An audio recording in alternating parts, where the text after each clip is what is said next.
कर रहा हूँ। Hello and welcome dear students to Unacademy J channel. I am Samir Chincholikar, your mathematics mentor, and this is J Live Daily 2.0. This is the second time that we are teaching you everything on this Unacademy J channel. तो आपने अगर अभी भी Unacademy J channel को subscribe नहीं किया है तो क्या कर रहे हो?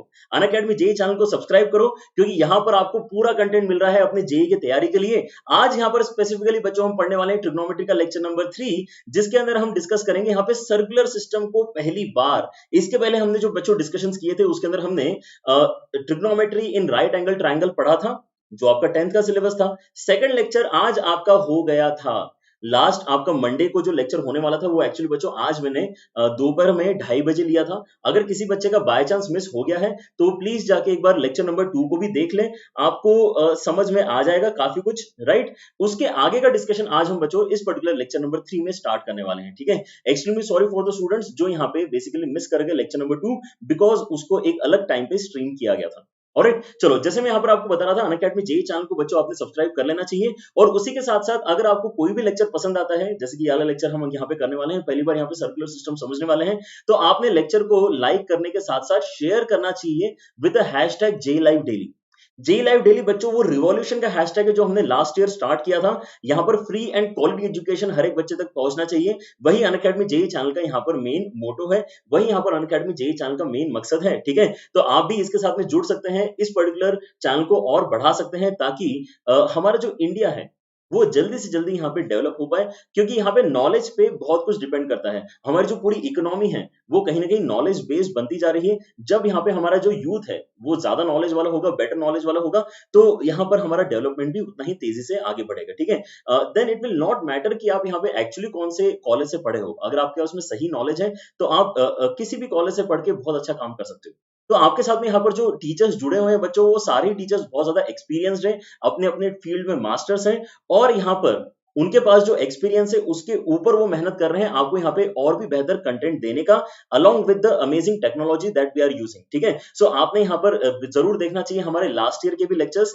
tinyorl.com/jmobile अगर आप यूज करते हो तो आपको यहाँ पे सारे ही लेक्चर्स एक साथ बंडल किए हुए मिल जाएंगे, ताकि आपको यहाँ पे सेल्फ स्टडी का जो टाइम है उसके अंदर में कहीं पर भी लेक्चर ढूंढने में आपको प्रॉब्लम ना आए, ठीक है। आप यहाँ पे 11th और 12th के सारे लेक्चर्स देख सकते हैं बच्चों विदाउट फेल, और आप यहाँ पे लेक्चर देखने के साथ साथ उनके नोट्स भी डाउनलोड कर सकते हो, ताकि आपको यहाँ पे सारी चीजें सॉर्टेड मैनर में मिल जाए, ठीक है। No other channel I can guarantee can provide such lectures in such sorted format for all physics, chemistry and math subjects, ठीक है। So this is the one stop solution for everyone।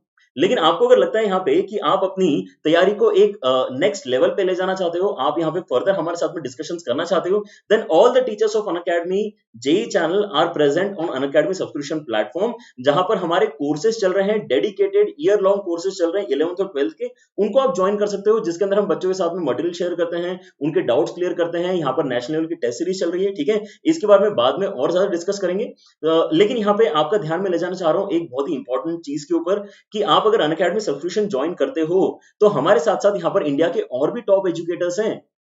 ये ऐसे educators हैं जिनकी actually हम book पढ़ते हैं। सिंगेज publication हो गया, आपका अरिहंत पब्लिकेशन हो गया, आपका वायलिस पब्लिकेशन हो गया, ये सारे बुक के जो ऑथर्स हैं उनका भी यहाँ पे एक कोर्स चल रहा है। अब उनको भी यहाँ पर डिस्कस कर सकते हो, उनके साथ में कुछ कंसेप्ट डिस्कस कर सकते हो, कुछ नया उनसे भी सीख सकते हो। तो ये एक बहुत ही अमेजिंग चीज है। और उससे भी बढ़िया बात मुझे अनअकैडमी सब्सक्रिप्शन की ये लगती है कि आपको यहाँ पे क्वालिटी एजुकेशन अफोर्डेबल रेट में प्रोवाइड किया जा रहा है, ठीक है। जो मिनिमम कॉस्ट रखी जा सकती थी वही यहाँ पर बच्चों रखी गई है। आपकी यहाँ पे 2 साल की कॉस्ट आप देख सकते हो, इट इज जस्ट 32,400, जो आप यहाँ पे पर मंथ कन्वर्ट करते हो तो ये हो जाता है 1350 रुपीज। अगर आप वाकई ये प्राइस अफोर्ड कर सकते हो, महीने के आप अगर 1350 रुपए अगर यहाँ पे स्पेंड कर सकते हो अपने एजुकेशन के ऊपर, देन आपने अनअकैडमी सब्सक्रिप्शन जो यहाँ पे फैसिलिटीज प्रोवाइड कर रहा है उसको कभी भी मिस आउट नहीं करना चाहिए। It is really brilliant way to learn the concept जो आपको यहाँ पे जेई में बहुत मदद करेंगे, ठीक है। So make sure to use Sameer live code. अगर आपको यहाँ पे मैथ्स अब सिंपल लगने लग गई है फाइनली, अगर आपको यहाँ पे मैथ्स अब अच्छा लगने लग गया है, देन आप यहाँ पे समीर लाइव कोड यूज कर सकते हैं। ये बताने के लिए आप ऑलरेडी अनअकैडमी जेई के स्टूडेंट हैं और मैथ्स यहाँ पे फर्दर स्ट्रेंथन करने के लिए Unacademy plus platform subscription platform join करना चाह रहे हैं, ठीक है। ऑलराइट, तो स्टार्ट करते हैं बच्चों आज का डिस्कशन। और आज का डिस्कशन यहाँ पर आपको थोड़ा सा नया लग सकता है, लेकिन बिल्कुल घबराने की बात नहीं, क्योंकि हम यहाँ पे कैरी ऑन करेंगे अपने पिछले नॉलेज के साथ में जो हमने 10th में ऑलरेडी मास्टर कर लिया है। ठीक है। आज ही मैं यहाँ पर देख रहा था पारस सर का डिस्कशन। पारस सर यहाँ पर आज डिस्कस कर रहे थे कि बोर्स मॉडल जो है एटम का, क्या सारे बच्चों ने अटेंड किया है वो वाला लेक्चर? बोर्स मॉडल जो है आपका एटम का, वो कैसे फेल हो गया? यस। तो यार यहाँ पर ऐसी दिक्कत नहीं है, मैथ्स में ऐसी दिक्कत नहीं है। हमने यहाँ पे जो 10th में पढ़ा है, हम कहीं से कहीं तक ये नहीं बोलना चाह रहे कि वो जो हमने ट्रिग्नोमेट्री एक राइट एंगल ट्रायंगल में पढ़ी थी वो गलत है। हम उसी को इंप्रूव करना चाह रहे हैं, ठीक है। That is a good thing about mathematics कि यहाँ पे चीजें जो है वो इंप्रूव होती हैं, ठीक है। ऑलराइट, सो यहाँ पे सर्कुलर सिस्टम में हम कैसे डिस्कशन करेंगे वो देखो यहाँ पर। अच्छा हाँ, लेकिन उसके पहले होमवर्क क्वेश्चन डिस्कस करना है हमें। सो let us start with the discussion of this particular problem, जो मैंने आपको यहाँ पे 230 वाली जो क्लास थी उसके अंदर होमवर्क के लिए दिया था, ठीक है। तो आज यहाँ पे एक्चुअली आपके 2 लेक्चर्स हो गए मैथमेटिक्स के। Make sure that you have seen all the lectures that were delivered today, ठीक है। यहाँ पर क्वेश्चन क्या था? The angle of quadrilateral are in AP and the greatest angle is 120 degrees, the angle in radians are. यहाँ पर जो आपके क्वाड्रिलेटरल के चारों एंगल्स हैं वो रेडियंस के फॉर्मेट में कैसे दिखेंगे, ऐसा आपका क्वेश्चन था। यस, आपका यहाँ पर क्वेश्चन जो था वो ए आंसर जनरेट कर रहा है। बहुत सारे बच्चे यहाँ पर ए लिख रहे हैं। Good that you have solved this problem in such a short notice, क्योंकि आपकी दोपहर में ही क्लास हुई थी। ऑलराइट, सो ये ए आंसर कैसे निकल गया है? अर्थमेटिक प्रोग्रेशन का बेसिक आइडिया है सारे बच्चों को ना, ठीक है, कि हम यहाँ पे कोई भी एक नंबर ले लेते हैं, उसके अंदर अगर कोई कांस्टेंट क्वांटिटी ऐड करते जाएंगे तो एपी बनेगा, लेकिन अगर कोई कांस्टेंट क्वांटिटी सब्ट्रैक्ट करते जाएंगे तो भी एपी बनेगा, ठीक है। तो यहाँ पर आपको दिया हुआ क्या है कि आपका ग्रेटेस्ट एंगल 120 डिग्री है। हमारे पास क्वाड्रिलेटरल के अंदर 4 एंगल होते हैं, तो 120 डिग्री अगर आपका यहाँ पे ग्रेटेस्ट एंगल हो गया, तो इसके आगे वाले एंगल को अगर मैं 120 माइनस डी बोलता हूं, मैंने यहां पर मान लिया कि मेरा जो कॉमन डिफरेंस है एपी का वो डी है, लेकिन क्योंकि डिक्रीजिंग एपी है इसलिए मैं यहां पे माइनस डी कर रहा हूं इंस्टेड ऑफ प्लस डी। तो ये मेरा अगला एंगल होना चाहिए, ठीक है। अब मैं इसके अंदर से भी अगर एक डी सब्ट्रैक्ट कर दूंगा तो ये मेरा उसके बाद वाला एंगल होना चाहिए। अगर मैं फर्दर एक बार फिर से डी सब्ट्रैक्ट कर दूंगा तो ये मेरा फोर्थ एंगल होना चाहिए। बस 4 ही एंगल्स मुझे यहाँ पे चाहिए क्वाड्रिलेटरल के। लेकिन अब मुझे यहाँ पे बहुत ही इंटरेस्टिंग चीज पता है कि अगर मैं क्वाड्रिलेटरल के सारे एंगल्स को ऐड करता हूं तो कितना मिलता है? क्वाड्रिलेटरल के सारे एंगल्स को ऐड करके मुझे यहाँ पे 360 डिग्रीज मिलता है। तो मैं ऐसा करता हूँ, यहाँ पे इन सारे वैल्यूज को ऐड कर लेता हूँ। इसी स्टेप में कर दूं, इसी स्टेप में यहाँ पे कॉमा को रिप्लेस कर दूं। क्या मैं कॉमा को रिप्लेस कर देता हूँ प्लस साइन के साथ में, है ना? I guess that will be easier to understand. पहले तो यहाँ पर हमने क्या किया, चारों एंगल्स को डिफाइन किया। चारों एंगल्स को डिफाइन करने के बाद हम उनका सम बता रहे हैं कि 360 के बराबर होना चाहिए। सिंपल है कि नहीं? आ रहा है सारे बच्चों को? Yes, yes, we are moving towards 1 million subscribers. Yes, thank you very much. तो आप ही लोगों को बेटा जो यहाँ पे एक्चुअली इसके बारे में बाकी लोगों को बताते हो, ठीक है। So keep spreading the word. It is a great delight to actually help so many students. मतलब मैंने पिछले 10 साल में जितने बच्चों को पढ़ाया होगा उससे ज्यादा बच्चों को मैंने पिछले 1 साल में पढ़ा दिया है। आपको ये जान के खुशी होगी कि अनअकैडमी जेई चैनल पे एक दिन के अंदर 13 लाख बच्चे कुछ ना कुछ देख रहे होते हैं, कुछ ना कुछ सीख रहे होते हैं। क्यों? क्योंकि यहाँ पे पूरा कंटेंट ऑलरेडी लगा हुआ है आपके साथ में यहाँ पे डिस्कशन के लिए। तो आप यहाँ पे एक्चुअली रिकॉर्डेड कंटेंट देख के भी अपनी प्रिपरेशन को आगे बढ़ा सकते हो along with the live lectures which are going on. तो 13 लाख, कभी कभी हम अगर इसके बारे में सोचते हैं कि हमने क्या अचीव कर लिया है, then it sometimes blows our mind कि यार इतने सारे बच्चों की हम वाकई मदद कर पा रहे हैं, ठीक है। It is really fantastic. Alright, चलो तो यहाँ पर देखो कि आप अगर यहाँ पे अब ये प्लस वाली इक्वेशन को सॉल्व करोगे तो यहाँ पर ये बताओ कि ये 120 और ये वाला 120 मिलके टोटल 360 हो जाएगा। 120 120 120 360 हो जाएगा। राइट साइड वाले 360 के साथ में कैंसिल हो जाएगा, लेकिन एक्स्ट्रा एक 120 आपके पास में बच जाएगा, ठीक है। सो आपका कैलकुलेशन कुछ ऐसा है, 120 के साथ में आपके पास में यहाँ पे बचेगा डी वाले कितने टर्म्स हो गए, ये तीनों टर्म्स को ऐड करेंगे तो हो जाएगा -6d इज इक्वल टू 0। तो यहाँ से आप सॉल्व करोगे तो आपका डी का वैल्यू कितना आता है? 20 डिग्री के बराबर। तो क्या इससे आपके पास में चारों एंगल्स निकल के आ गए? क्या आपके पास में चारों एंगल्स निकल के आ गए? ठीक है। आप यहाँ पे चारों एंगल्स कितने कितने बताओगे, उनको हम यहाँ पे एक बार जल्दी से लिख लेते हैं और हमारे थ्योरी के ऊपर आगे बढ़ते हैं, ठीक है। तो 120 के बाद में आपके पास में जो एंगल आएगा दैट वुड बी 100 डिग्रीज, उसके बाद में आपका आएगा 80 डिग्रीज, उसके बाद में आपका आएगा 60 डिग्रीज। लेकिन ये डिग्रीज में है जबकि आपके ऑप्शन रेडियन में है। तो रेडियन को क्रिएट करने के लिए आप क्या करते हो, आप अपने एंगल के अंदर पाई अपॉन 180 मल्टीप्लाई कर लेते हो, ठीक है। तो पाई अपॉन 180 अगर आप मल्टीप्लाई करोगे तो पहला वाला कितना हो जाएगा, यहाँ पर 0 0 कैंसिल हो जाएगा, 6 के साथ में यहाँ पे ऊपर नीचे कैंसिल होकर 2π/3 बनेगा, ठीक है। तो यहाँ पर आपका ग्रेटेस्ट वाला एंगल 2π/3 है और स्मॉलेस्ट वाला एंगल आपका कितना है, यहाँ पर आप 60 के अंदर फिर से π/180 मल्टीप्लाई करो। हालांकि ये मैंने आपको ऑलरेडी याद करा दिया है कि ये कितना होता है, ये π/3 के बराबर होता है, ठीक है। तो आप क्या इस तरह के कोई वैल्यूज देख पा रहे हैं? बीच वाले वैल्यूज भी आप कैलकुलेट कर लोगे, आई अंडरस्टैंड कि आप कर ही लोगे, तब भी मैं एक बार करके दिखा देता हूँ। बीच वाला एक वैल्यू और निकाल देते हैं, 100 के साथ में मल्टीप्लाई कर लो पाई अपॉन 180, ठीक है। तो 0 0 कैंसिल होगा यहाँ पे, फिर उसके बाद में 2 से कैंसिलेशन होके ये क्या बनाएगा ultimately 5π/9, so these are the kind of values we are looking for. So ये हमें कहां नजर आ रहे हैं, ये हमें ए ऑप्शन में नजर आ रहे हैं और वही आपके यहाँ पे करेक्ट आंसर भी है। क्या ये बात क्लियर होगी सारे बच्चों को? Yes, alright. 12th में, अच्छा 12th के बच्चों यहाँ पर आपके जो लेक्चर्स हैं इस साल ले रहे हैं निशान सर, मैथमेटिक्स के लेक्चर्स, ठीक है।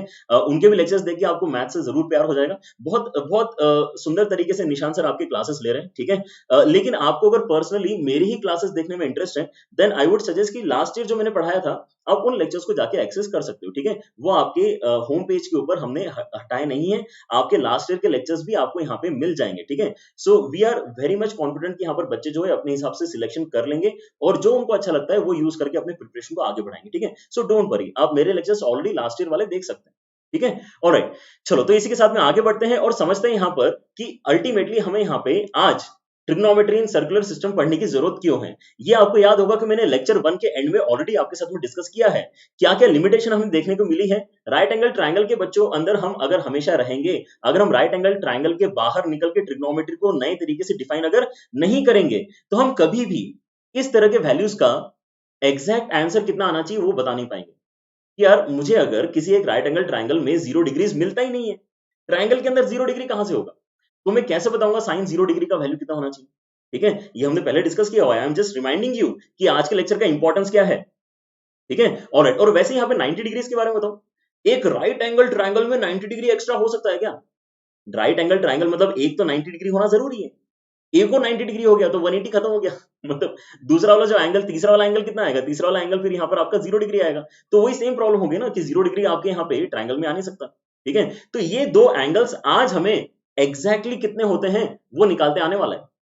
और इसी के साथ साथ मैंने एक और लिमिटेशन आपके साथ में शेयर किया था कि अगर मैं राइट एंगल ट्रायंगल के अंदर ही अपनी यहाँ पे ट्रिग्नोमेट्री पढ़ते रहूंगा लाइफ टाइम तक, ठीक है, तो मैं कभी भी इस तरह के वैल्यूज निकाल ही नहीं पाऊंगा। साइन ऑफ 120 डिग्री में निकालना चाहता हूं, मैंने आपको एग्जांपल भी दिया था लेक्चर 1 में कि साइन ऑफ 120 डिग्री हमें कहां पे यूज करने की जरूरत पड़ सकती है। तो मैंने आपको यहाँ पर बताया था कि अगर आपके पास में एक ट्रायंगल है और ट्रायंगल के अगर आपके साइड्स कुछ इस तरीके से हैं, ये ए है, ये बी है, ये सी है, ठीक है, तो आप यहाँ पर इस तरह का एक फॉर्मूला जनरेट होते हुए देख सकते हो, ठीक है। इसका एरिया का जो फॉर्मूला होता है वो होता है यहाँ पे हाफ ऑफ ए बी या फिर हाफ ऑफ ए सी भी कर सकते हो, है ना। यहाँ पे मल्टीपल फॉर्मुलेस का कॉम्बिनेशन होता है, half of A C cos sine B कितना होता है, half of A C sine B.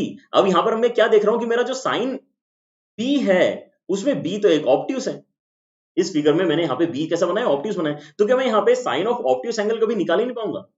अगर मैं राइट एंगल ट्रायंगल के अंदर ही रहूंगा तो वाकई में कभी नहीं निकाल पाऊंगा, क्योंकि राइट एंगल ट्रायंगल में तो बाकी बचे हुए दोनों एंगल्स एक्यूट होते हैं, ठीक है। तो मतलब जरूरत तो है, जरूरत है तो मेहनत भी करेंगे और कुछ ना कुछ यहाँ पे बेनिफिट भी हमें होने वाला है, ये पहले से पता है, ठीक है। क्लियर हो गया? तो भाई स्टार्ट करते हैं फिर। ट्रिग्नोमेट्री इन सर्कुलर सिस्टम, हम यहाँ पे ट्रायंगल से निकल के सर्कल के अंदर जाने वाले हैं, ठीक है। ट्रिग्नोमेट्री इन सर्कुलर सिस्टम, ठीक है। तो यहाँ पे सबसे पहले हमें क्या करना पड़ेगा, अगर हमने यहाँ पे सिस्टम ही चेंज कर दिया तो हमें यहाँ पर sine theta, cos theta, tan theta के नए डेफिनेशंस आपको बताने पड़ेंगे। हमने आपको 10th क्लास में क्या बताया था कि यार आपको कभी भी अगर साइन थीटा निकालना होता है ना बच्चों, तो आप क्या करोगे, एक राइट एंगल ट्रायंगल में आप यहाँ पे साइन थीटा निकालने के लिए अपोजिट अपॉन हाइपोटेनस लिख के अपना आंसर बता दोगे। ये क्या होता है, साइन थीटा का डेफिनेशन होता है। लेकिन अगर यहाँ पे अब ट्रायंगल ही नहीं होने वाला है, यहाँ पर अगर एक सर्कुलर सिस्टम है, यहाँ पे अगर एक सर्कल है, तो मैं अपना साइन थीटा का नया डेफिनेशन जनरेट करूंगा, तभी आपको आगे आंसर निकालते आएंगे, ठीक है। So first thing that we want to study is new definitions of trigonometric ratios. क्या बताना चाह रहे हैं, new definitions of trigonometric ratios. Clear? तो ये आपके नए डेफिनेशंस जनरेट करने के लिए पहला फिगर है। आप यहाँ पे देख सकते हो कि आपके साथ में मैंने एक सर्कल बनाया हुआ है, येलो कलर का सर्कल दिख रहा है आपको, ठीक है। अब यहाँ पर जो वैल्यू आपको नोटिस करनी है, जो फिगर आपको नोटिस करना है, दैट इज ओपी रेडियस। क्या फिगर नोटिस करना है आपको, रेडियस ओपी नोटिस करना है। उसको मैं ओवरलैप करके थोड़ा डार्क कर देता हूं, मतलब सारे बच्चों को यहाँ पर दिखाई देगा अच्छे से। हम कभी भी सर्कुलर सिस्टम में अब क्या नोटिस करेंगे, ध्यान से सुनो, यही मेन क्रक्स है। अगर आपने आज के डेफिनेशन समझ लिए तो कल से आपके जो यहाँ पे रेगुलर टॉपिक स्टार्ट होंगे उसको समझने में आपको बिल्कुल भी दिक्कत नहीं आएगी, ठीक है। This is the starting point. आपके सर्कुलर सिस्टम क्या बोलता है, आपको किस तरह से गाइड कर रहा है, वो ये बोल रहा है कि आप एक अब सर्कल के अंदर रेडियस को रोटेट होता हुआ इमेजिन करो। तो आपका रेडियस पहले कैसा था, रेडियस आपका ओपी पहले लेटर से हॉरिजॉन्टल था, ठीक है। उसका पोजीशन पहले लेटर से OP1 था, वो पहले OP1 पोजीशन पे था, अब ये रोटेट करना स्टार्ट कर रहा है। अब ये रेडियस रोटेट कर रहा है, किस डायरेक्शन में रोटेट कर रहा है? अगर उसको OP तक जाना है तो ये रोटेट कर रहा है आपका एंटी क्लॉकवाइज डायरेक्शन में। क्योंकि वो एंटी क्लॉकवाइज डायरेक्शन में रोटेट कर रहा है तो आपको एंगल कैसे मिलेंगे? पॉजिटिव एंगल्स मिलेंगे। अभी यहां पर मार्किंग जो है उसके हिसाब से आपको पता चल रहा है कि ये थीटा एंगल तक जाके रुक गया है। कहानी जैसा लगेगा आपको, लेकिन सुनना जरूरी है, ठीक है? आपको क्या लग रहा है कि आपका रेडियस रोटेट होते होते थीटा एंगल पे जाके रुक गया है। तो अब यहां पर हमें अगर परपेंडिकुलर ड्रॉप्स देने की इजाजत है, क्योंकि है ना, हम यहाँ पे परपेंडिकुलर ड्रॉप अगर देना चाहते हैं तो दे सकते हैं। और परपेंडिकुलर ड्रॉप में जैसे ही दूंगा, क्या मैं यहाँ पे राइट एंगल ट्राइंगल बनते हुए देखूंगा? देखो, आज के लेक्चर में आपको यही समझना है कि 10th में जो आपने पढ़ा है ना वो गलत नहीं है, हम उसके ऊपर चीजें बिल्ड कर रहे हैं। इसका मतलब कहीं पर भी अगर मुझे 10th के नॉलेज की रिक्वायरमेंट होगी तो मैं उसको यूज कर लूंगा, क्योंकि वो तो हमको समझ में आता ही है, ठीक है? तो वही चीज यहाँ पे होने वाली। देखो मैं क्या बोल रहा हूं, आप यहाँ पे OP रेडियस थीटा एंगल तक ले जा चुके हो। आप क्या करो, वहां से जो आपका P पॉइंट है, एक परपेंडिकुलर ड्रॉप एक्स एक्सिस के ऊपर दे दो और एक परपेंडिकुलर ड्रॉप आप वाई एक्सिस के ऊपर दे दो, ठीक है? आराम से कर रहे हैं ताकि किसी बच्चे को यहाँ पे कोई भी डाउट ना आए। अगर आप यहाँ पे यूनिट सर्कल नहीं बेटा, यहाँ पे एक बच्चा बोल रहा है सर, रिकी बोल रहा है सर यूनिट सर्कल होना चाहिए क्या? ये जरूरी नहीं है ना? कई सारी बुक्स में, इनफैक्ट एनसीईआरटी में भी शायद आपको यूनिट सर्कल के थ्रू सिखाया गया होगा। आपके जो रेगुलर, जैसे मैंने महाराष्ट्र बोर्ड की भी शायद बुक देखी है, उसके अंदर भी शायद जो है यूनिट सर्कल के थ्रू सिखाते हैं। लेकिन आप अगर यहाँ पे फॉलो करोगे एसएल लोनी, एसएल लोनी के अंदर जो डिस्कशंस हैं वो किसी भी रेडियस के साथ में है, ठीक है? और मुझे भी वो एक्सप्लेनेशन ज्यादा अच्छा लगता है। यहाँ पर हम अगर ओपन होना ही चाह रहे हैं, अगर हम अपने थॉट को एक्सटेंड करना ही चाह रहे हैं, तो रिस्ट्रिक्ट क्यों करें विद यूनिट सर्कल? हम अपने डेफिनेशंस किसी भी रेडियस आर वाले सर्कल में क्यों नहीं बता सकते? बिल्कुल बता सकते हैं, ठीक है? वही हम यहाँ पे नए वाले डेफिनेशंस पढ़ना चाह रहे हैं, ठीक है? ऑलराइट, सो अब यहाँ पर देखो कि मैं अगर परपेंडिकुलर ड्रॉप दूंगा तो मुझे यहाँ पे एक ट्राइंगल नजर आ रहा है OPM। मुझे एक ट्राइंगल नजर आ रहा है OPM। क्या सारे बच्चों को नजर आ रहा है? OP&M, ये एक राइट एंगल ट्राइंगल है। तो मैं तो आपसे अब राइट एंगल ट्राइंगल के अंदर ही डिस्कशन कर रहा हूं। मैं अगर आपसे पूछूंगा कि इस राइट एंगल ट्राइंगल में, in this particular right angle triangle, sine theta का वैल्यू कितना होना चाहिए?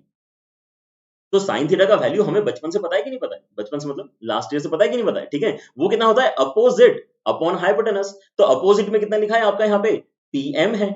और आपका हाइपोटेनस मतलब क्या है? रेडियस की वैल्यू विच इज OP। यहां तक बात समझ में आ गई? तो इसके अंदर तो कुछ भी गलत नहीं लिखा है मैंने, ये बिल्कुल सही है, ये हमारा 10th का नॉलेज बोलता है। In triangle OPM sine theta का वैल्यू कितना होना चाहिए? PM अपॉन OP के बराबर होना चाहिए। लेकिन यहां पे आप अब ये नोटिस करोगे कि यार राइट एंगल ट्राइंगल एक्चुअली था तो नहीं। हमने अपने कंफर्ट जोन में जाने के लिए यहां पे एक परपेंडिकुलर ड्रॉप देके एक राइट एंगल ट्राइंगल जनरेट करवाया। तो अब यहां पर एक्चुअली एग्जिस्ट क्या करता है उसके बारे में देखो। यहां पर एग्जिस्ट करता है ON। तो हमारे पास में एक सर्कल है, सर्कल का एक रेडियस है। अब मैं आपको बोल रहा हूं कि ये रेडियस जो है, इसका शैडो अब वाई एक्सिस के ऊपर देखो कितना आ रहा है ना? अब यहां से चीजें समझना और पकड़ना स्टार्ट करो। मैं बोल रहा हूं ये जो रेडियस है ना, अगर ये आपका एक रॉड है, आपका जो रेडियस OP है वो अगर एक रॉड की तरह बिहेव करेगा, ठीक है?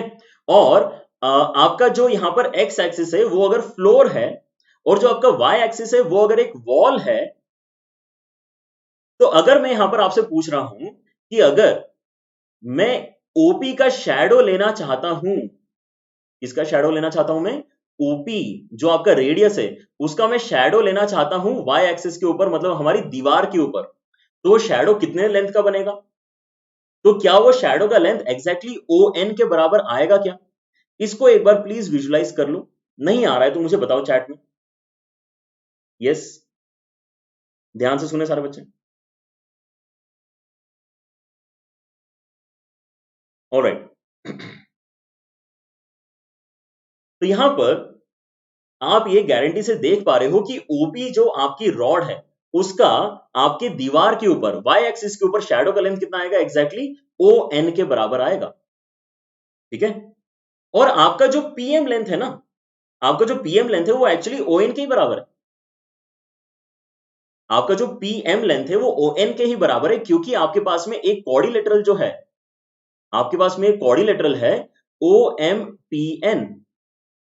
ये एक रेक्टेंगल है, OMPN एक रेक्टेंगल है, तो इसके अपोजिट साइड्स इक्वल होंगे। तो अगर मैं यहां पे पीएम के प्लेस में ओएन रिप्लेस करता हूं तो चलेगा ना। अगर मैं यहाँ पे साइन थीटा की वैल्यू ऑलरेडी जानता हूं 10th क्लास के नॉलेज से कि वो पीएम अपॉन ओपी है, और अब मैं अगर आपको बोल रहा हूं कि नहीं नहीं यहाँ पे पीएम को चेंज कर दो ओएन से, तो आप बोलोगे ठीक है सर, क्योंकि यहाँ पे रेशो का वैल्यू चेंज होने वाला नहीं है, तो आप यहाँ पे क्लियरली एक्सेप्ट कर सकते हो कि हाँ ये ओएन अपॉन ओपी के बराबर होना चाहिए। क्लियर हो रहा है? आप फिर से एक बार सुनो, क्योंकि यही एक कंसेप्ट पकड़ना इंपॉर्टेंट है, आगे चल के हम इसको बहुत बार यूज करने वाले हैं। आपको यहाँ पर ओपी जो है वो एक रॉड जैसा दिखना चाहिए, कोई भी एक डंडे जैसा इमेजिन करो, ठीक है। राइट साइड से अगर आपकी लाइट आ रही है, राइट साइड से अगर आपकी लाइट आ रही है और वाई एक्सिस आपकी दीवार है, तो आपकी शैडो रेडियस की कितने लेंथ की बनेगी? आपका शैडो एक्चुअली ओ से लेके एन तक ही जाएगा, ठीक है। और ये जो शैडो बना है उसकी लेंथ बाय चांस पीएम के ही बराबर है। वो जो ओएन लेंथ है उसकी वैल्यू एग्जैक्टली पीएम के ही बराबर है। तो मैं यहां पे बोल रहा हूं कि साइन थीटा की वैल्यू आज से आप ओएन अपॉन ओपी मानना शुरू कर दो। Instead of opposite upon hypotenuse, हम यहां पे बोलना चाह रहे हैं शैडो ऑन एक्स एक्सिस। इसी चीज को हम बोलते हैं वैसे क्या? Projection. Instead of shadow we will be using यहाँ पे जो करेक्ट टर्मिनोलॉजी है वो क्या है? प्रोजेक्शन। प्रोजेक्शन लेंगे किसके ऊपर? वाई एक्सिस के ऊपर, ठीक है।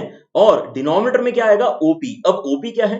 वो इस सर्कल का रेडियस है। इंस्टेड ऑफ सेइंग कि ओपी आपका हाइपोटेनस है, हम बोल रहे हैं कि ओपी आपका रेडियस है, रेडियस ऑफ सर्कल। और ये आज से आपका नया डेफिनेशन है साइन थीटा का। क्या साइन थीटा का नया डेफिनेशन आप सोच पा रहे हैं? साइन थीटा का नया डेफिनेशन हो रहा है यहाँ पे projection on Y axis upon radius of circle. अब अगर आप यहाँ पे रेडियस ऑफ सर्कल 1 कर दोगे, जैसे कि बच्चे यहाँ पे कुछ बोल रहे हैं सर यूनिट सर्कल के अंदर भी कर सकते हैं, यूनिट सर्कल के अंदर रेडियस 1 हो जाएगा, तो आपको डिनोमिनेटर लिखने की जरूरत नहीं पड़ेगी। क्लियर हो रहा है? Yes, alright, great. सो यहाँ पर आपको सबसे पहले जो समझ में आया है that is the definition of sine theta. इसको दिमाग में उतार लो। बिल्कुल उसी तरीके से मैं आपके साथ में डिस्कस करना चाह रहा हूँ डेफिनेशन ऑफ कॉस थीटा। तो फिर से आपको यहाँ पे स्टार्टिंग पॉइंट से क्या रखना है? 10th का नॉलेज ही यहाँ पे स्टार्टिंग पॉइंट रखना है। आपका इन ट्राइंगल ओपीएम, आपको जो यहाँ पे ट्राइंगल ओपीएम है, ठीक है, ओपीएम ट्राइंगल में मुझे बताओ कि कॉस थीटा अगर मैं आपसे पूछता तो आप क्या आंसर बताते? तो आप कॉस थीटा का आंसर मुझे बताते ओएम अपॉन ओपी, है ना। थीटा के पास वाला साइड ओएम और आपका हाइपोटेनस हो गया ओपी। लेकिन अब सर्कुलर सिस्टम में मैं ट्राइंगल की मदद से आंसर नहीं बताना चाह रहा हूं, मैं यहां पे प्रोजेक्शन की मदद से आंसर बताना चाह रहा हूं। फिर से यहां पे इमेजिन करो कि आपके पास में एक रॉड है, ओपी जो है वो आपकी रॉड है। रेड कलर से जो यहां पर आपको ओपी नजर आ रहा है, रेडियस नजर आ रहा है, वो एक फिजिकली सोचो एक रॉड है। अगर ऊपर से अब लाइट आएगी, अगर इस बार लाइट ऊपर से आ रही है, ठीक है, तो अब बताओ मुझे यहां पे कि आपका ओपी का शैडो फ्लोर के ऊपर, फ्लोर मतलब क्या है? आपका एक्स एक्सिस, फ्लोर के ऊपर आपका शैडो कितने लेंथ का बनेगा? तो वो ओ एम लेंथ का बनेगा। सोच के देख लो, ये मैं अब आपके लिए सोच नहीं सकता हूं, मैं केवल आपको बता सकता हूं, देखना तो आपको ही पड़ेगा, ठीक है। ऊपर से लाइट आ रही है, बीच में रॉड है, शैडो कितना बनेगा? तो शैडो यहाँ पे ओ एम के बराबर बनेगा, ठीक है। तो इंस्टेड ऑफ सेइंग कि ये एक ट्राइंगल का बेस है ना, ओएम वैसे क्या है? ओपीएम का बेस है। तो इंस्टेड ऑफ सेइंग कि ये किसी ट्राइंगल का बेस है, मैं क्या बोलना चाह रहा हूं? ये रेडियस का शैडो है, बस इतना ही चेंज कर रहा हूं मैं, और कुछ चेंज नहीं कर रहा हूं। मैं बोल रहा हूं कि ये आपके रेडियस का शैडो है। क्या ये बात समझ में आ गई? Yes, alright, great. लेकिन अब यहां पे अच्छी बात क्या हो गई, यहां पे मुझे ओएम को किसी और चीज में चेंज करने की जरूरत नहीं पड़ रही, क्योंकि जो यहां पे ओएम आपका शैडो आ रहा है वो आपका ट्राइंगल का साइड भी था, ठीक है। तो यहां पर आप देख रहे हो इक्वल टू करके आगे कुछ अलग से मैंने लिखा नहीं है, ऊपर साइन वाले में मैंने पीएम को ओएन में चेंज किया, इसको मुझे चेंज करने की जरूरत नहीं पड़ रही। लेकिन यहां पर आई होप सारे बच्चों को डेफिनेशन क्लियर हो गया कि ओएम क्या बोल रहे हैं हम आज से? Projection of radius on X axis, projection of radius on X axis, ठीक है। और डिवाइड कैसे कर रहे हैं? लेंथ ऑफ रेडियस से, रेडियस ऑफ सर्कल से डिवाइड कर रहे हैं। tan थीटा एक बार सोच के देखते हैं। tan थीटा की वैल्यू होती है यहाँ पे, अगर मैं ट्राइंगल ओपीएम के अंदर बात करूं, ठीक है, फिर से स्टार्ट करते हैं 10वीं के नॉलेज से। अगर मैं इस पर्टिकुलर ट्राइंगल के अंदर ओपीएम के अंदर आपको अगर बोलूंगा कि tan थीटा का वैल्यू कितना, तो आपका tan थीटा का वैल्यू आएगा पीएम अपॉन ओएम के बराबर, है ना। ये तो सारे बच्चे एग्री करेंगे, पीएम अपॉन ओएम, यस ये बिल्कुल सही है। लेकिन अब यहां पे बस ओएम की तो प्रॉब्लम नहीं है, ओएम जो है वो ऑलरेडी यहां पे जो है शैडो की ही लेंथ के बराबर है, एक्स एक्सिस के ऊपर शैडो के बराबर है। लेकिन आपका जो पीएम है वो तो हवा में है, पीएम आपका हवा में है, आपको उसको दीवार के ऊपर ले जाना पड़ेगा, आपको इसका मतलब डिस्टेंसेस जो है कहां पर मेजर करना है, पूरे के पूरे एक्स एक्सिस और वाई एक्सिस के ऊपर ही मेजर करना है। तो पीएम क्योंकि आपके रेक्टेंगल का एक साइड है, तो मैं उसके अपोजिट साइड लेंथ के बराबर उसको अगर रिप्लेस कर दूंगा तो चलेगा। तो पीएम को यहां पे फिर से मैं रिप्लेस कर रहा हूं ओ एन के बराबर, ठीक है। लेकिन अब यहां पे मैं बोलूंगा क्या, ये चीज जो है ये क्या है, इसके बारे में सुनो। आपका जो ओ एन है वो क्या है, projection of radius on Y axis, ठीक है। और वैसे ही ओ एम क्या है, ओ एम आपका ट्राइंगल का बेस नहीं है। नए तरीके से विजुलाइज करेंगे इसको, आपका जो ओ एम है वो प्रोजेक्शन है किसका, रेडियस का, किसके ऊपर, एक्स एक्सिस के ऊपर। तो हमने केवल यहां पे देखने का नजरिया चेंज किया है, वैल्यूज लेकिन यहां पे सेम आ रही। क्लियर हो रहा है? Yes, is that right? अगर आपने ये चीजें नहीं समझी तो आपको आगे चल के जब मैं अलाइड एंगल्स पढ़ाऊंगा तो दिक्कत आ सकती है, ठीक है। कुछ बच्चों को अगर ये कंसेप्ट पहले से पता है तो उनको लग सकता है कि हम काफी स्लो चल रहे हैं आज के लेक्चर में, लेकिन यार नई चीज जब भी समझते हैं ना, तो उसको अगर हम अच्छे से नहीं समझेंगे तो फिर फायदा ही नहीं है उसको समझने का, ठीक है। मैं यहाँ पर आपको डायरेक्टली भी ये चीज दिखा सकता था, क्या दिखा सकता था, ये दिखा सकता था, ठीक है, कि आज से बच्चों नए डेफिनेशन जो है ट्रिग्नोमेट्री के वो ये हैं। लेकिन अब आप इसको ज्यादा अच्छी तरीके से समझ पाओगे, सोच पाओगे कि ऐसा क्यों, ठीक है। तो साइन थीटा का डेफिनेशन आज से जो हम यूज करने वाले हैं that is projection of radius on Y axis upon length of radius, ठीक है। अब यहां पे नोटिस करें सारे बच्चे कि लेंथ का वैल्यू तो हमेशा पॉजिटिव ही होता है, लेंथ ऑफ रेडियस, रॉड का लेंथ कुछ ना कुछ तो पॉजिटिव ही आएगा। प्रोजेक्शन लेकिन यहां पे थोड़ा और हमें डिटेल में डिस्कस करना पड़ेगा, ठीक है। Projection is not that easy, यहां पर हमें प्लस माइनस साइन को भी इंकॉर्पोरेट करने की जरूरत पड़ेगी। cos थीटा का जो यहां पर आपका डेफिनेशन है आज से वो क्या है, projection of radius on X axis upon length of radius. जो भी उस सर्कल के अंदर हम डिस्कशन कर रहे हैं उसका रेडियस डिनोमिनेटर में आता है। और अगर आप यहाँ पे साइन थीटा कॉस थीटा को आपस में डिवाइड कर दोगे तो आपको tan थीटा मिलेगा, जैसे कि हम ऑलरेडी 10th क्लास में भी करते थे। तो आप अगर ऊपर वाली डेफिनेशन और नीचे वाली डेफिनेशन को डिवाइड कर दोगे तो भी आपको यहाँ पे tan थीटा जनरेट हो जाएगा, which is projection of radius on Y axis upon projection of radius on X axis. Light किधर से देंगे, लाइट सब जगह से दे सकते हैं, हमारे रिक्वायरमेंट के हिसाब से लाइट दे सकते हैं। अच्छा सवाल है, ठीक है। अगर आपको प्रोजेक्शन वाई एक्सिस के ऊपर लेना है तो आप हॉरिजॉन्टल लाइट आ रही है ऐसा इमेजिन करोगे। अगर आपको एक्स एक्सिस के ऊपर प्रोजेक्शन देना है तो आप वर्टिकल लाइट इमेजिन करोगे। Is that right? क्लियर हो रहा है? ओके, कॉम्प्लेक्स नंबर ध्रुव ने पूरा पढ़ लिया है। ऑलराइट ध्रुव, बहुत बढ़िया काम किया बेटा, बहुत डिफिकल्ट चैप्टर कॉम्प्लेक्स नंबर, लेकिन आपको अगर समझ में आ गया है then you have done a really good job. उसके ऊपर लेकिन क्वेश्चंस और करो ताकि आपको कॉन्फिडेंस आ जाए कि आप एक्चुअली एग्जाम में भी क्वेश्चंस कर सकते हो, ठीक है। चलो let us get back to trigonometry. अगर मुझे यहाँ पे अब नए डेफिनेशंस पता चले हैं तो क्या मैं बस नए डेफिनेशंस की मदद से ही अपना पहला प्रॉब्लम जो है उसको टैकल कर सकता हूं क्या? Let us try to remove the first restriction जो राइट एंगल ट्राइंगल में था, ठीक है। यहां पर एक एक करके जैसे जैसे हम धीरे धीरे क्वेश्चंस लेना स्टार्ट करेंगे आपको ब्यूटी समझ में आएगी सर्कुलर सिस्टम की, ठीक है। This is really beautiful. मैं यहां पर आपसे पूछ रहा हूं, can we now explain trigonometric ratios for 0 degrees and 90 degrees? क्या मैं अब साइन 0 डिग्रीज का एग्जैक्ट वैल्यू बता सकता हूं?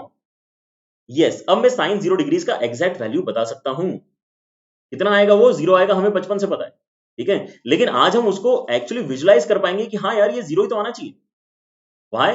Because we now know the new definitions of trigonometric ratios, ठीक है। तो आपका जो साइन 0 डिग्री है वो कैसे निकलेगा, साइन 0 डिग्री कैसे निकलेगा? तो यहां पर आप नोटिस करो कि अगर मैंने यहां पे डिस्कशन किया था आपके साथ में साइन थीटा का, तो मैंने एक ऐसे रेडियस को ड्रॉ किया था जो थीटा एंगल बना रहा था एक्स एक्सिस के साथ में। क्या ये बात सारे बच्चों ने नोटिस कर ली थी? मैं एक ओपी ऐसे रेडियस का डिस्कशन कर रहा था जो थीटा एंगल एक्स एक्सिस के साथ बना रहा था। तो मुझे अब अगर यहां पर डिस्कशन करना है साइन 0 डिग्री का, तो मैं एक ऐसा रेडियस इमेजिन करूंगा जो 0 डिग्री बनाता है एक्स एक्सिस के साथ में।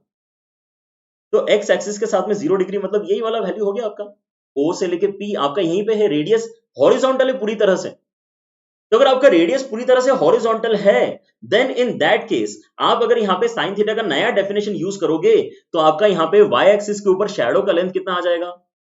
क्या शैडो का लेंथ 0 आते हुए दिख गया सारे बच्चों को? अगर मैं राइट हैंड साइड से लाइट फेंकता हूं तो अगर आपकी रॉड हॉरिजॉन्टल है तो कुछ भी शैडो वाई एक्सिस के ऊपर क्रिएट कर ही नहीं सकती ना। तो आपका शैडो ऑन या फिर प्रोजेक्शन ऑन वाई एक्सिस कितना हो जाएगा, 0 के बराबर हो जाएगा, एग्जैक्टली 0 के बराबर हो जाएगा। अब यहाँ पे ऑब्वियसली आपको जो रॉड इमेजिन करनी है, जो यहाँ पे रेडियस इमेजिन करना है, उसका थिकनेस कुछ नहीं है, ऐसा इमेजिन करना है, ठीक है। लाइन सेगमेंट का थिकनेस कुछ नहीं होता है। रॉड फिजिकली सोचोगे तो उसका थिकनेस हो सकता है जिसके इसमें आपको शैडो मिल सकती है, ठीक है, बट हम उसकी बात नहीं कर रहे हैं, हम यहाँ पे बहुत थिन एक रॉड की बात कर रहे हैं, एक लाइन सेगमेंट की बात कर रहे हैं, ठीक है। तो आपका न्यूमरेटर एग्जैक्टली 0 हुआ है आपकी बार, projection on Y axis actually 0 निकला है। अगर आप इसको डिवाइड करते हो रेडियस के वैल्यू से, वो कितना भी हो मुझे से फर्क नहीं पड़ रहा, तो आपका आंसर तो क्या आएगा, एग्जैक्टली 0 के बराबर ही आएगा। क्या ये दिखाई दिया सारे बच्चों को? ऑलराइट, अब नेक्स्ट बताओ, अगर मैं यहां पर आपसे पूछूं कि cos ऑफ 0 डिग्री का वैल्यू कितना होगा, तो क्या उसका भी हम एग्जैक्ट वैल्यू बता सकते हैं?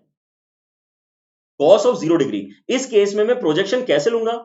इस केस में मेरे प्रोजेक्शन आना चाहिए एक्स एक्सिस के ऊपर। एक्स एक्सिस के ऊपर प्रोजेक्शन अगर ले रहे हो तो आपको लाइट कैसे भेजनी है, वर्टिकली भेजनी है, ठीक है।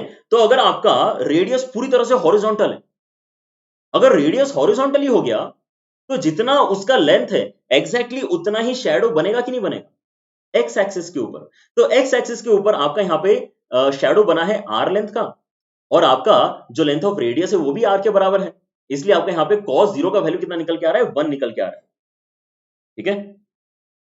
क्या ये बात समझ में आ रही है? एक बार फिर से फॉर्मा देखने सारे सारे बच्चे, अगर आपको साइन की वैल्यू निकालना है तो आपको रेडियस की शैडो वाई एक्सिस पे लेनी होती है, डिवाइड करना होता है रेडियस के लेंथ से। अगर आपको cos की वैल्यू निकालना है तो आपको शैडो लेनी होती है एक्स एक्सिस के ऊपर, डिवाइड करना होता है रेडियस के लेंथ से, ठीक है।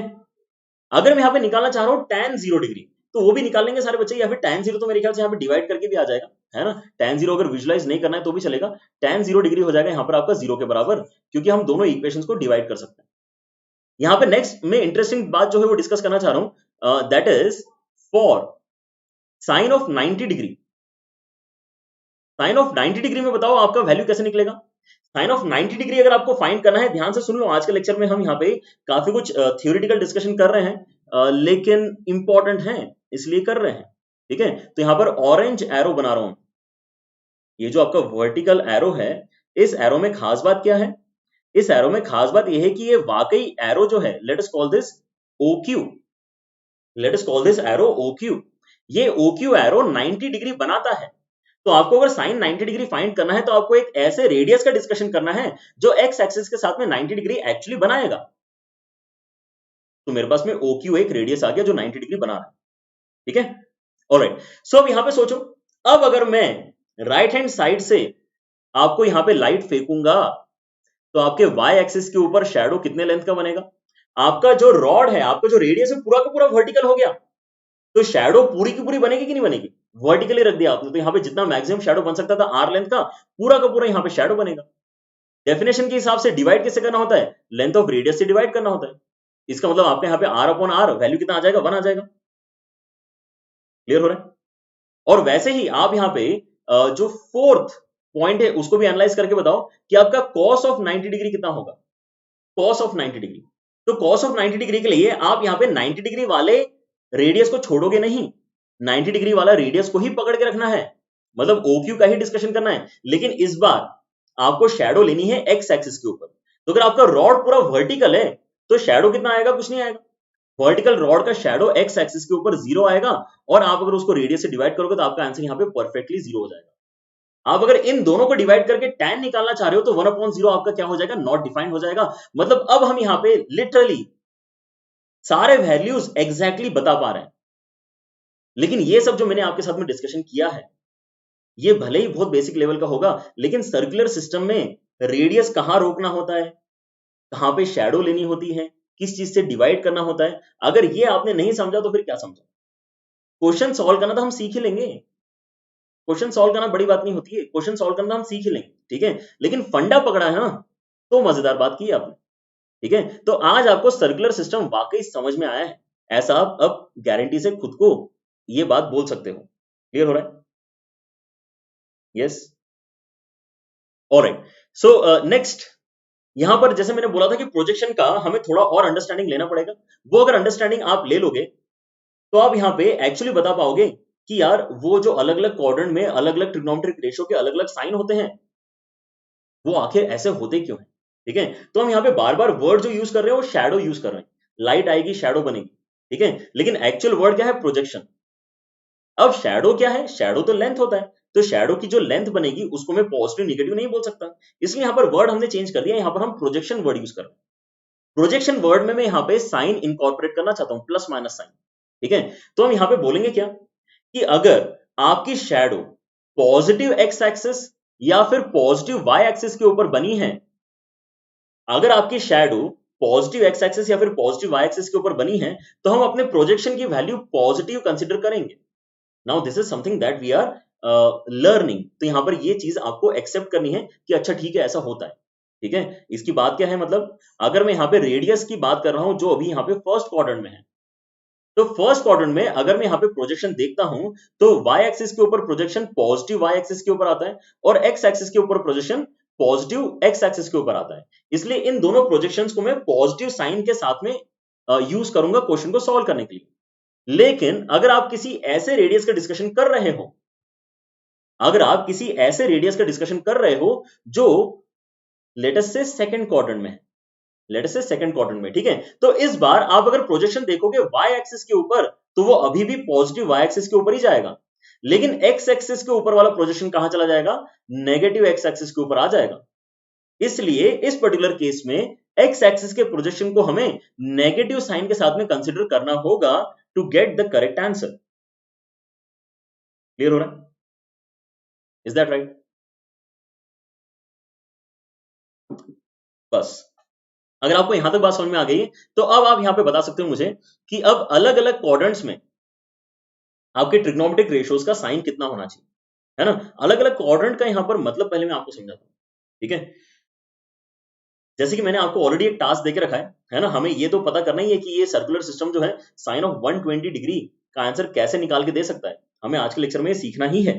ठीक है, हाँ यहाँ पर बच्चे बता रहे हैं एएससीटी रूल अप्लाई हो जाएगा, लेकिन ममता आपने यहाँ पे अगर याद कर लिया है तो फिर मजा नहीं है उसके अंदर। आज आपको समझ में आएगा कि एक्चुअली यहाँ पर एएससीटी जो है वो एएसटीसी जो है वो कैसे निकल के आता है। ठीक है, तो यहाँ पे ध्यान से सुनते हैं और समझते हैं पूरी कहानी को कि फर्स्ट क्वाड्रेंट में आपके ट्रिग्नोमेट्रिक रेशियोज का क्या क्या साइन होना चाहिए। केवल यहाँ पे साइन की बात करें, मैग्नीट्यूड पे अभी हम पहुंचे ही नहीं। ऑलराइट, चलो तो यहाँ पर एक बार मुझे बता दो कि क्या सारे बच्चों को डेफिनेशंस याद हो गई हैं? आपको ऑलरेडी डेफिनेशंस याद हो गई हैं। ठीक है, अगर मैं आपसे पूछूंगा कि फर्स्ट क्वाड्रेंट के केस में आपका जो साइन का वैल्यू है वो पॉजिटिव आना चाहिए कि नेगेटिव आना चाहिए, तो आप यहां पर क्या सोचोगे, अच्छा साइन पूछ रहे हैं सर, है ना, तो यहाँ पे थीटा का लोकेशन सही कर देता हूं मैं, थीटा यहां बनना चाहिए। तो अगर आपका यहां पर जो थीटा है वो फर्स्ट क्वाड्रेंट वाला है, फर्स्ट क्वाड्रेंट वाला मतलब कैसा है, 0 और 90 डिग्री के बीच में है। अगर आपको कोई भी एंगल 0 और 90 डिग्री के बीच में है तो आपका रेडियस कहां लाया करेगा, फर्स्ट क्वाड्रेंट में लाया करेगा। उस केस में आप जब यहां पे साइन की डेफिनेशन यूज करोगे तो आपको प्रोजेक्शन लेना पड़ेगा वाई एक्सिस के ऊपर, तो वाई एक्सिस के ऊपर आपका प्रोजेक्शन कैसा आएगा, पॉजिटिव वाई एक्सिस के ऊपर आएगा। और डिनोमिनेटर में क्या आता है, लेंथ ऑफ रेडियस, तो डिनोमिनेटर से डरने की जरूरत नहीं है, आपका जो साइन थीटा का डेफिनेशन है उसके डिनोमिनेटर में क्या आता है, length, length is always positive. आपको केवल प्रोजेक्शन का ही ख्याल रखना है। ठीक है, तो साइन के लिए प्रोजेक्शन क्योंकि वाई एक्सिस के ऊपर देख रहे हैं और वाई एक्सिस वाला प्रोजेक्शन क्योंकि यहाँ पे पॉजिटिव वाई एक्सिस के ऊपर आ रहा है, इसीलिए साइन की वैल्यू फर्स्ट क्वाड्रेंट वाले एंगल्स के लिए पॉजिटिव होती है। इस बात को आपको ध्यान रखना है। ठीक है, यस, -√3/2 संस्कार नहीं आएगा, +√3/2 आएगा बेटा साइन 120 का वैल्यू, एक बार फिर से सोच के देखो। ऑलराइट, अगर मैं यही चीज कॉस के लिए डिस्कस करूं कि कॉस का वैल्यू एक ऐसे एंगल के लिए क्या यहाँ पे साइन जनरेट करेगा, जैसे कि हो गया 45 डिग्री, हो गया यहाँ पे 55 डिग्री, हो गया 63 डिग्री, कुछ ऐसे वैल्यूज है जिनके हमें एग्जैक्ट आंसर्स नहीं पता, लेकिन मैं तो केवल साइन का डिस्कशन करना चाहता हूं कि cos 63 जो है वो पॉजिटिव आंसर होगा कि नेगेटिव आंसर होगा। तो उसके लिए मैं क्या कर सकता हूं, अपने रेडियस को 63 डिग्री वाले लोकेशन पे ले जाकर रोक सकता हूं, फिर देखूंगा प्रोजेक्शन जो है वो कहां गिर रहा है। तो इस बार जो आपका प्रोजेक्शन गिरेगा वो पॉजिटिव एक्स एक्सिस के ऊपर गिरेगा, इसीलिए हम यहाँ पे गारंटी से बोल सकते हैं कि आपका कॉस का भी जो आंसर आएगा फर्स्ट क्वाड्रेंट वाले एंगल्स के लिए पॉजिटिव निकल के आएगा। ठीक है, यस, और वैसे ही यहां पर सोचो कि आपका tan का वैल्यू क्या निकल के आएगा, तो tan के लिए प्रोजेक्शन वगैरह देखने की जरूरत नहीं है, अगर आपका साइन और कॉस पॉजिटिव है तो इन दोनों को डिवाइड करके पॉजिटिव ही आपका tan भी निकल के आना चाहिए। तो फर्स्ट क्वाड्रेंट में जितने भी आपके रेशियोज होते हैं सबके सब पॉजिटिव होते हैं, यहां पर मैंने बाकी तीनों लिखे नहीं है, लेकिन आप समझ सकते हो कि साइन की वैल्यू अगर पॉजिटिव है तो रेसिप्रोकल कोसेक करने पे भी पॉजिटिव ही आएगा, कॉस की वैल्यू अगर पॉजिटिव है तो रेसिप्रोकल सीकेंड करने पे भी पॉजिटिव आएगा और कॉट करने पे भी पॉजिटिव आएगा। ठीक है, तो हम यहाँ पे डिस्कशन 3 रेशियोज का ही करेंगे। मैं ये मान के चल रहा हूं कि बाकी 3 का आप यहाँ पे डिडक्शन खुद से कर सकते हो, क्योंकि केवल रेसिप्रोकल करने से साइन चेंज नहीं होता। ठीक है, तो फर्स्ट क्वाड्रेंट में तीनों के तीनों यहाँ पर जो थे वैल्यूज आपके पॉजिटिव आ गए। अगर मैं सेकंड क्वाड्रेंट में जाऊंगा, अगर मैं यहां पर आपके लिए कोई ऐसा क्वेश्चन फ्रेम करता हूं जैसे कि मैंने साइन ऑफ 120 डिग्री फ्रेम किया था, देन इन दैट केस आप अपने रेडियस को कहां ले जाके रोकोगे फॉर कैलकुलेशन? आप कैलकुलेशन के लिए अपने रेडियस को ले जाके रोकोगे 120 डिग्री वाले लोकेशन पे। तो 120 डिग्री वाले लोकेशन पे जैसे ही रोकोगे, आपका रेडियस कहां चला गया? आपका रेडियस सेकंड क्वाड्रेंट में चला गया। इस पर्टिकुलर केस में आप अगर यहां पर साइन का वैल्यू कैलकुलेट करने की कोशिश करोगे तो आप इस पर्टिकुलर रेडियस ओपी का शैडो कहां पे लोगे? हर बार वाई एक्सिस के ऊपर ही लेना है। साइन थीटा फाइंड करने के लिए शैडो वाई एक्सिस के ऊपर ही लेना होता है। तो वाई एक्सिस के ऊपर शैडो आपका कहां जा रहा है? पॉजिटिव वाई एक्सिस के ऊपर। इसलिए साइन का वैल्यू आपका सेकंड क्वाड्रेंट में क्या देता है? पॉजिटिव वैल्यू देता है। यस, उसी तरीके से कॉस के लिए यहां पे डिस्कशन करके बताओ। अगर आप कॉस की वैल्यू निकालने जाओगे तो आपको ओपी का शैडो कहां लेना है? आपको ओपी का शैडो एक्स एक्सिस के ऊपर लेना है। लेकिन इस बार थोड़ी सी प्रॉब्लम हो गई कि एक्स एक्सिस के ऊपर शैडो तो नेगेटिव एक्स एक्सिस के ऊपर आ रहा है। क्योंकि शैडो नेगेटिव एक्स एक्सिस के ऊपर आ रहा है तो प्रोजेक्शन की वैल्यू आपकी एक्स एक्सिस के ऊपर एक नेगेटिव वैल्यू होगी। अगर उस प्रोजेक्शन को आप डिवाइड करोगे रेडियस ऑफ सर्कल के साथ में, तो रेडियस तो हमेशा पॉजिटिव होता है, तो नेगेटिव अपॉन पॉजिटिव कैसा हो जाएगा? नेगेटिव हो जाएगा। सेकेंड क्वाड्रेंट वाला कोई भी आप अगर इनपुट देते हो कॉस को, तो वो एक आंसर तो जनरेट करेगा, लेकिन वो एक नेगेटिव आंसर जनरेट करेगा। और अगर मैं इन दोनों को डिवाइड कर दूंगा तो टैन का तो मेरे ख्याल से किसी बच्चे को लोड नहीं होना चाहिए। टैन का आंसर आएगा नेगेटिव, टैन का आंसर आएगा नेगेटिव। ठीक है, क्योंकि पॉजिटिव अपॉन नेगेटिव कितना हो जाएगा? नेगेटिव हो जाएगा। सेकंड क्वाड्रेंट क्लियर हो रहा है। यहां पर आपको प्रोजेक्शन के जो साइन है उनको इंकॉर्पोरेट करते जाना है। ठीक है, क्लियर हो रहा है? Alright, great. फिर से यहाँ पे कई बार क्या होता है, बच्चे जो हैं जैसे प्लस क्लास में भी कई बार बच्चों ने मुझे बोला है कि सर इतना बेसिक लेवल तो हमको आता है, but what I know is आपको ये बेसिक लेवल का फाइनल रिजल्ट पता है, बस आपको ये नहीं पता कि ये फाइनल रिजल्ट आया कैसे। ठीक है, सो मैथ्स में हमें वो पढ़ना है कि ये फाइनल रिजल्ट आखिर आ कैसे रहा है। ठीक है, so that's why these long discussions. Otherwise I guess सारे बच्चे ये जानते हैं कि भाई थर्ड क्वाड्रेंट में कौन पॉजिटिव होगा, क्योंकि फिजिक्स में आपको ये सब चीजें सिखा दी जाती हैं बेसिक मैथमेटिक्स के दौरान ही। ठीक है, ऑलराइट, चलो, लेकिन यहाँ पे बने रहो ताकि आपको यहाँ पे मेन रीजन समझ में आए कि हम ये सब जो बोल रहे हैं वो ऐसा क्यों। ठीक है, सो थर्ड क्वाड्रेंट के लिए यहाँ पे सोच के देखो। थर्ड क्वाड्रेंट में आपका साइन का वैल्यू कैसा होना चाहिए? पॉजिटिव या नेगेटिव। कॉस का वैल्यू कैसा होना चाहिए? पॉजिटिव या नेगेटिव। और टैन का वैल्यू कैसा होना चाहिए? पॉजिटिव या नेगेटिव। तो उसके लिए आपको एक ऐसा एंगल बनाना है जो थर्ड क्वाड्रेंट में आपके रेडियस को ले जाएगा। लेट अस से यहाँ पे 225 डिग्री। 225 डिग्री अगर आप यहाँ पे प्लॉट करोगे तो आपका रेडियस मूव होते होते ओरिजिन से, सॉरी, एक्स एक्सिस से कहां निकल जाएगा? रिफ्लेक्स एंगल बनाने लग जाएगा। ठीक है, ऑलराइट। इस केस में आप अगर प्रोजेक्शन लोगे वाई एक्सिस के ऊपर, तो इस बार वाई एक्सिस के ऊपर जो आपका प्रोजेक्शन आएगा ON के बराबर, वो नेगेटिव वाई एक्सिस के ऊपर आ रहा है। क्योंकि वो नेगेटिव वाई एक्सिस के ऊपर आ रहा है, इसीलिए आपका प्रोजेक्शन एक नेगेटिव क्वांटिटी होगी। उसको आप डिवाइड करोगे रेडियस से, which is a positive quantity, तो साइन का वैल्यू आपका नेगेटिव निकल के आएगा। साइन का वैल्यू आपका नेगेटिव निकल के आएगा। बिल्कुल उसी तरीके से कॉस के लिए भी देखो। कॉस के लिए हम प्रोजेक्शन देखेंगे, कॉस के लिए हम प्रोजेक्शन देखेंगे एक्स एक्सिस के ऊपर। ये भी कहां जा रहा है? नेगेटिव एक्स के ऊपर जा रहा है। तो ये भी आपका कॉस क्या जनरेट करेगा? एक नेगेटिव वैल्यू जनरेट करेगा। लेकिन अगर मैं दोनों को डिवाइड कर दूंगा तो नेगेटिव अपॉन नेगेटिव कैसा हो जाएगा? पॉजिटिव हो जाएगा। नेगेटिव अपॉन नेगेटिव कैसा हो जाएगा? पॉजिटिव हो जाएगा। क्लियर हो रहा है?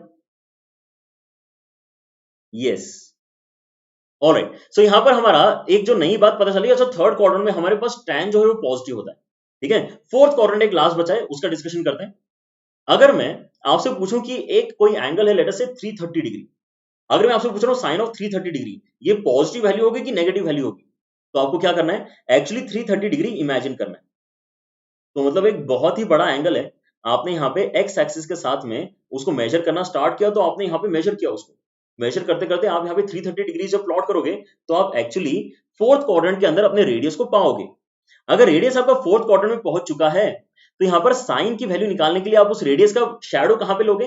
हमेशा साइन के लिए शैडो वाई एक्सिस के ऊपर लेना है, तो वाई एक्सिस के ऊपर शैडो आपका आएगा नेगेटिव वाई के ऊपर, और नेगेटिव वाई के ऊपर शैडो आएगा तो आपका प्रोजेक्शन हो जाएगा नेगेटिव, इसलिए साइन की वैल्यू हो जाएगी नेगेटिव। लेकिन अगर आप कॉस के लिए कैलकुलेशन करोगे तो प्रोजेक्शन कहां पे जाएगा आपका एक्स एक्सिस के ऊपर, और इस बार आपका पॉजिटिव एक्स एक्सिस के ऊपर शैडो जाएगा। आपका प्रोजेक्शन पॉजिटिव एक्स एक्सिस पे निकल रहा है, मतलब यहां पर आपका प्रोजेक्शन की वैल्यू पॉजिटिव होगी। रेडियस से अगर आप इसको डिवाइड कर दोगे तो भी ये पॉजिटिव ही रहने वाला है। तो फोर्थ क्वाड्रेंट में कौन पॉजिटिव हो गया? फोर्थ क्वाड्रेंट में आपका कॉस पॉजिटिव हो गया, ठीक है। एंड लास्ट tan अगर आपको देखना है तो फोर्थ क्वाड्रेंट में आपका tan नेगेटिव हो जाएगा, क्योंकि नेगेटिव अपॉन पॉजिटिव कैसा होता है? नेगेटिव होता है। क्या क्लियर है? यस। तो आज तक जो आपने यहां पे चीजें रटी हुई थी, क्या वो नए डेफिनेशन की सहूलियत से, नई डेफिनेशन की मदद से आप एक्चुअली खुद से गारंटी कर पा रहे हो? आप खुद से ही गारंटी कर पा रहे हो कि हाँ यार फोर्थ क्वाड्रेंट में tan नेगेटिव होना चाहिए लेकिन कॉस पॉजिटिव होना चाहिए। ये सर्कुलर सिस्टम निकाल के दे रहा है। हो रहा है क्लियर?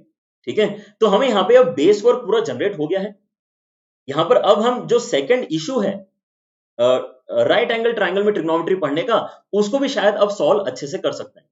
क्या इशू है? कि हम यहां पे बड़े बड़े एंगल्स की वैल्यू नहीं बता पा रहे थे।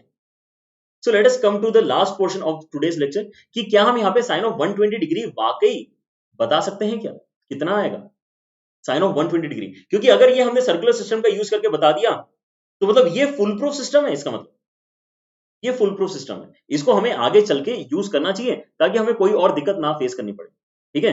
तो अब यहां पे फिर से साइन ऑफ 120 डिग्री का अगर मैं यहां पे डिस्कशन करना चाह रहा हूं तो मैं अपने रेडियस को एक्स एक्सिस से कितना रोटेट करूंगा?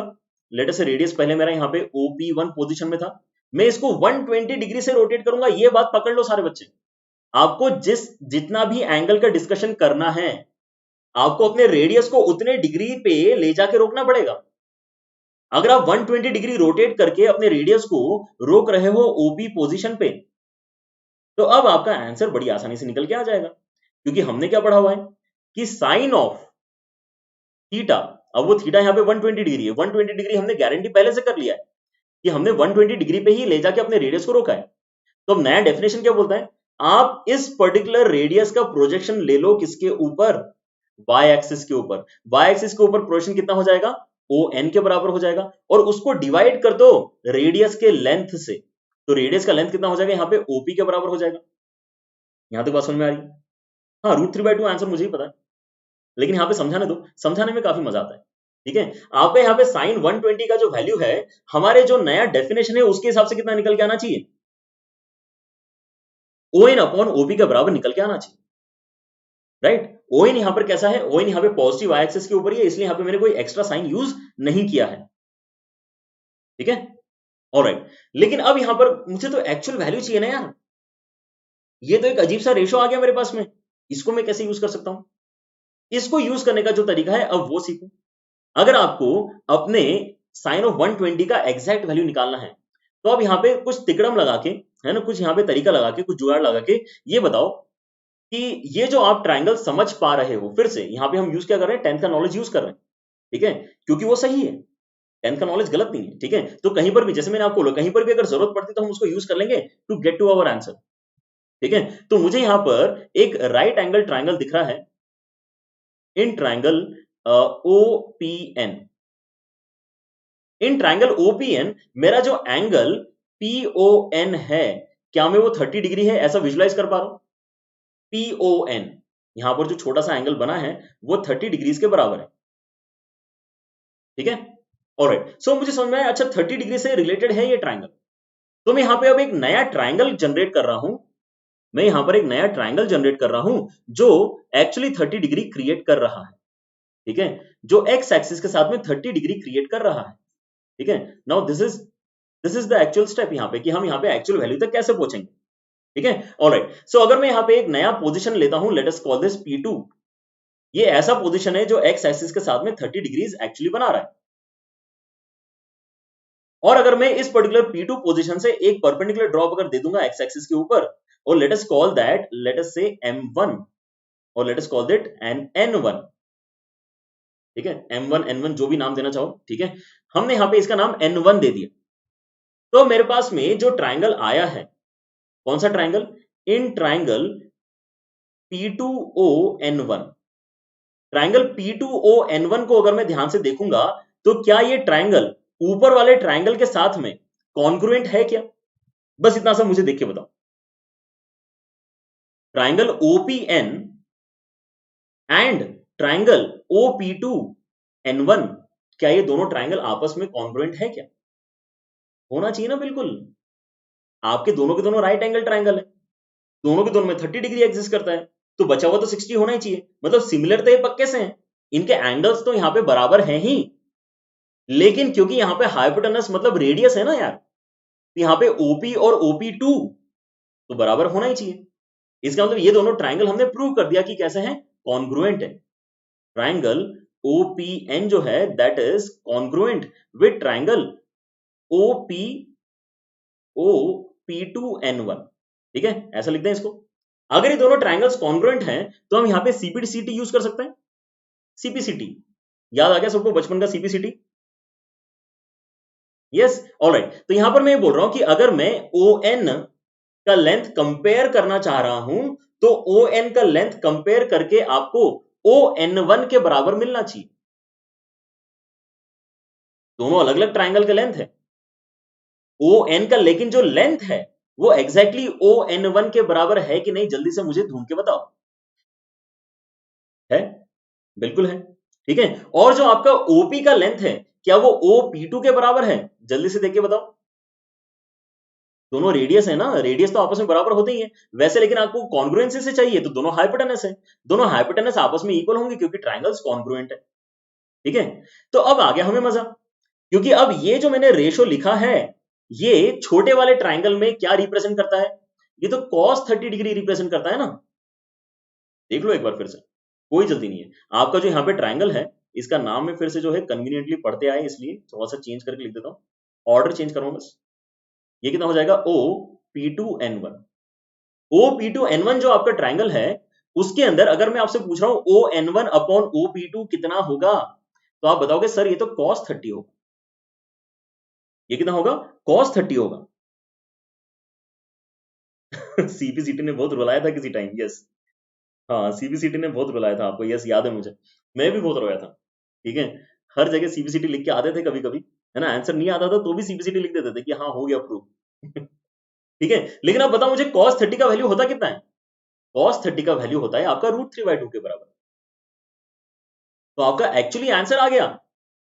हम यहाँ पे अब sin 120 डिग्री का आंसर बता पा रहे हैं विच इज इक्वल टू √3/2। बहुत सारे बच्चों को आंसर पहले से पता था, लेकिन क्या मजा आया। अभी तक हमने यहाँ पे अलाइड एंगल नाम की चीज पढ़ी नहीं, लेकिन तब भी हम यहाँ पे अपना आंसर निकाल पा रहे हैं। एक्चुअली यहाँ पे जो हम कर रहे हैं ना, ये अलाइड एंगल का एक तरीके से डेरिवेशन, ये बात समझ में आ रही? ये अलाइड एंगल का एक तरीके से डेरिवेशन है, ठीक है। हमारे यहाँ पर sin 120 जो है कॉन्ग्रुएंसी की मदद से निकल के आ गया कि cos 30 के बराबर होना चाहिए, और उसको हमने यहाँ पे वैल्यू लिख दी √3/2 जो हमें 10th क्लास से याद है। 10th क्लास की ट्रिग्नोमेट्री गलत नहीं है, 10th क्लास की ट्रिग्नोमेट्री बिल्कुल सही है, जहां भी यूज करते आएगा हम उसको यूज करेंगे। क्या समझ में आ रहा है? Yes, so just for practice purpose यहाँ पर जल्दी से मुझे एक और वैल्यू निकाल के बता दो, उसके आगे वाला मैं आपसे नहीं करवाऊंगा, है ना, इतने समझदार आप सारे बच्चे हैं। tan ऑफ 150 डिग्री का वैल्यू कैसे निकालोगे? आपको दिख रहा है यहाँ पे 150 डिग्री, तो सबसे पहले आपके दिमाग में क्या आना चाहिए, अच्छा मुझे एक ऐसा रेडियस का यहाँ पे डिस्कशन करना है जो एक्स एक्सिस के साथ में 120 डिग्री 150 डिग्री बनाएगा, ठीक है। तो एक्स एक्सिस पे था वो आपका radius initially, late us call this OP position. फिर आपने उसको रोटेट किया, रोटेट करके आपने इतना ज्यादा रोटेट कर दिया कि अब वो एक्स एक्सिस के साथ में 150 डिग्री बना रहा है, वो एक्स एक्सिस के साथ में 150 डिग्री बना रहा है, ठीक है। यहां तो बात समझ में आ रही है? अगर वो एक्स एक्सिस के साथ में 150 डिग्री बना रहा है, तो अगर मैं यहाँ पे परपेंडिकुलर ड्रॉप देना अब स्टार्ट करूं, देखो डेरिवेशन का जो तरीका है वो बिल्कुल सेम है। मैं यहाँ पे परपेंडिकुलर ड्रॉप दे रहा हूं, दोनों जगह दे सकता हूं, आपको नाम दोनों जगह देना है, दोनों जगह दे दूं। Late us call this N1 and let us call this M1, ठीक है।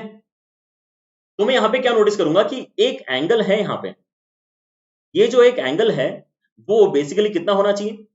अगर मेरा पूरा एंगल POP1 अगर मेरा 150 डिग्री के बराबर है, तो इसका मतलब एंगल N1OP1 कितना हो जाना चाहिए?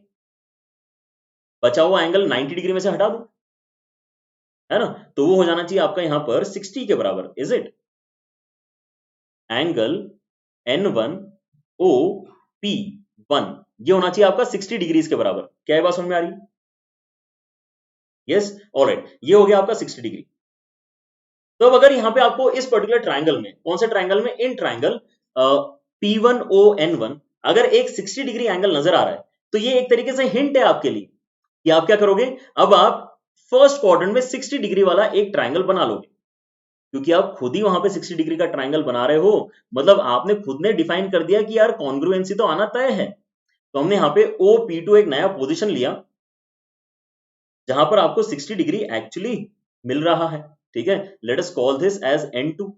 तो हमारे पास में अब दो अलग अलग ट्राइंगल्स हैं, ठीक है। एक ट्राइंगल है हमारे पास में OP1N1 और एक ट्राइंगल है हमारे पास में ट्राइंगल OP2N2। क्या ये दोनों ट्राइंगल्स आपस में कॉन्ग्रुएंट हैं? क्या ये दोनों ट्राइंगल्स आपस में कॉन्ग्रुएंट हैं?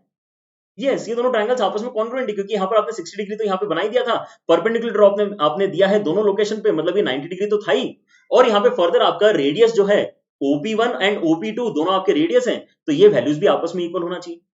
तो आपका यहाँ पर जो है प्रूव हो जाता है कि ये दोनों ट्राइंगल्स कॉन्ग्रुएंट है। अब मैं आता हूं अपने सवाल के ऊपर, ठीक है। मेरा सवाल यहाँ पे क्या था? मेरा सवाल जो पूछा जा रहा है मुझसे दैट इज कि आप ये निकाल के बताओ कि tan ऑफ 150 डिग्रीज कितना होगा। तो मैं 150 डिग्री वाले रेडियस का यहां पर शैडो लूंगा, प्रोजेक्शन लूंगा y एक्सिस के ऊपर। तो y एक्सिस के ऊपर प्रोजेक्शन मेरा बच्चों कितना आएगा, है ना। फॉर्मूला याद होगा ना, tan का फॉर्मूला क्या था, projection on y axis upon projection on x axis, y upon x, y upon x। तो y के ऊपर प्रोजेक्शन बच्चों आपका आ रहा है इस केस में ON1 के बराबर, जो आपका यहां पे शैडो आ रहा है x एक्सिस के ऊपर that is equal to OM1। लेकिन लेकिन क्योंकि ये नेगेटिव x एक्सिस के ऊपर शैडो आ रहा है, इसलिए शैडो के लेंथ के आगे आप एक्स्ट्रा नेगेटिव साइन यूज करोगे।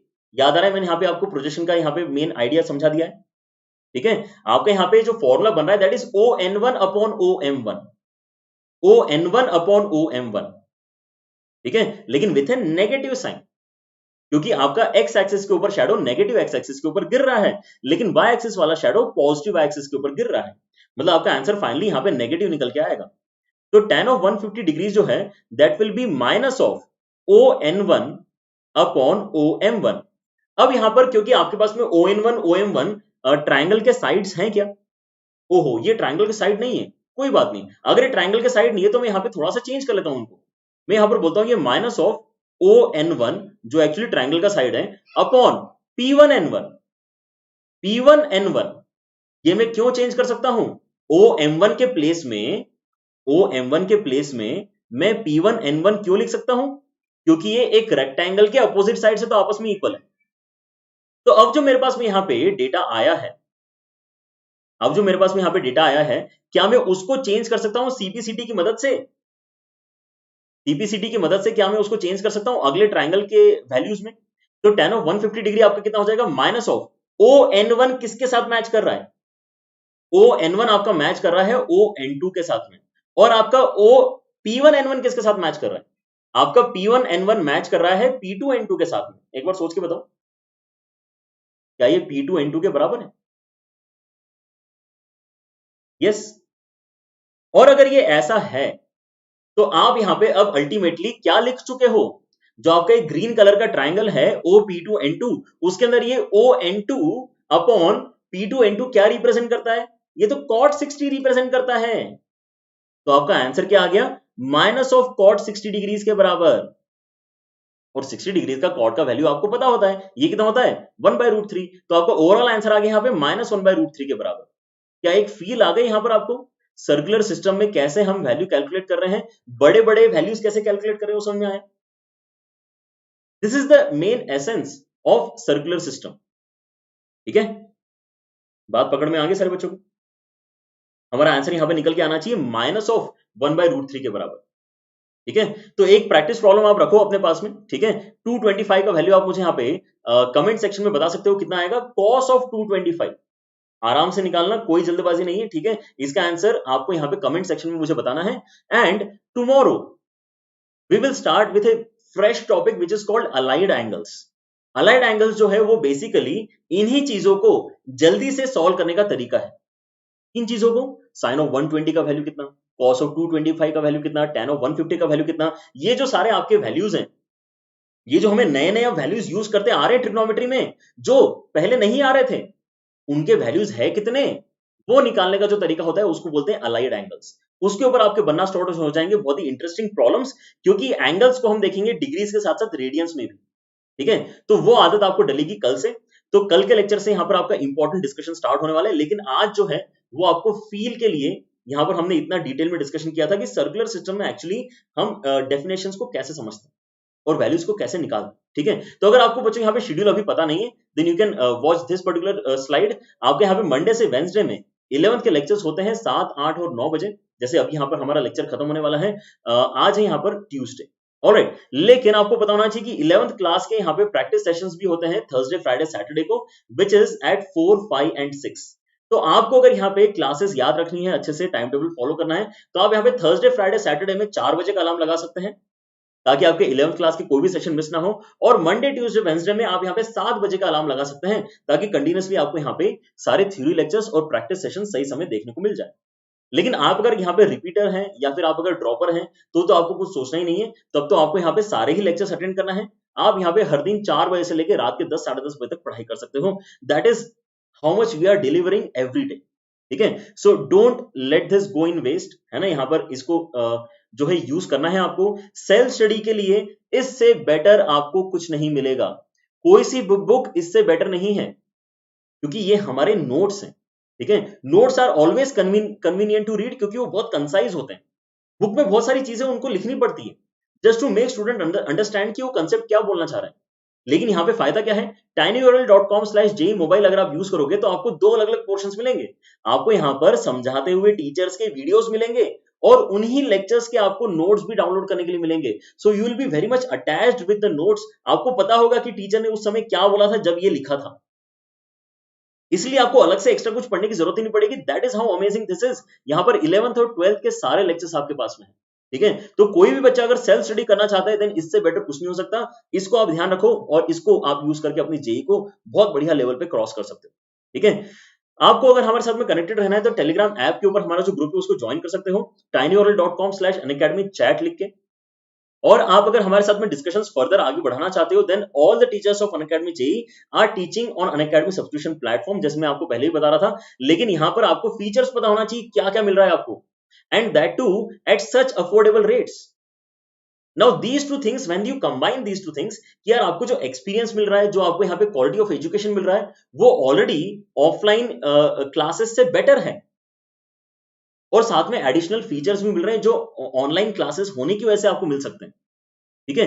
तो ये दोनों चीजें जब आपस में कंबाइन हो जाती हैं, और साथ ही साथ जब आप इसके अंदर अफोर्डेबिलिटी वाला कंपोनेंट ऐड कर देते हो, then there is nothing better than Unacademy subscription, ठीक है। आपने एक बार इसको ट्राई जरूर करना चाहिए। अगर आप यहाँ पे महीने के 1350 रुपए, बस मात्र आप अगर महीने के 1350 रुपए आगे आने वाले 2 सालों के लिए स्पेंड करने के लिए रेडी हो, अपने यहाँ पे अपने आप को डेवलप करने के लिए, यहाँ पर फिजिक्स, केमिस्ट्री, मैथ समझने के लिए, देन इससे बेटर प्लेटफॉर्म आपको नहीं मिलेगा, ठीक है। यहाँ पर आपकी सारी क्लासेस लाइव होती हैं, एजुकेटर के साथ में इंटरेक्शन करके आप पढ़ते हो, लीड रिपोर्ट जनरेट होते हैं हर क्लास के बाद में कि किस बच्चे ने कैसा परफॉर्म किया।